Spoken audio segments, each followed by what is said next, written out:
ষষ্ঠ উপজেলা নির্বাচনের দ্বিতীয় ধাপে চেয়ারম্যান প্রার্থীদের প্রায় ৭১% ব্যবসায়ী।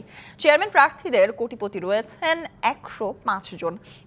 গত নির্বাচনের তুলনায় এবার কোটিপতি প্রার্থীর সংখ্যা বেড়েছে ৩ গুণ।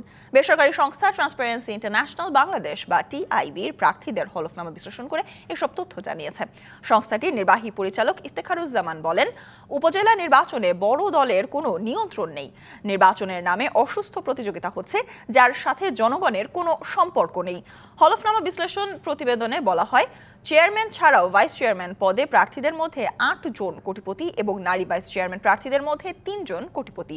সব পদের প্রার্থী মিলিয়ে কোটিপতির সংখ্যা ১১৬। টিআইবি নির্বাহী পরিচালক ইফতেখারুজ্জামান আরও জানান, বড় দুই দলই মাঠ পর্যায়ে শৃঙ্খলা বজায় রাখতে পারছে না। ব্যবসায়ীরা নির্বাচনকে বিনিয়োগ হিসেবে দেখছেন। জনপ্রতিনিধিরা নিজেদের পদকে আয় ও সম্পদ বিকাশের মাধ্যম হিসেবে দেখছেন, যার ফলে জনস্বার্থের বিষয়ে প্রাধান্য থাকছে না। নগদে ৫০০ টাকা বা তার বেশি পেমেন্টে পেতে পারেন ঢাকায় জমিসহ ২০ কোটি টাকার পুরস্কার।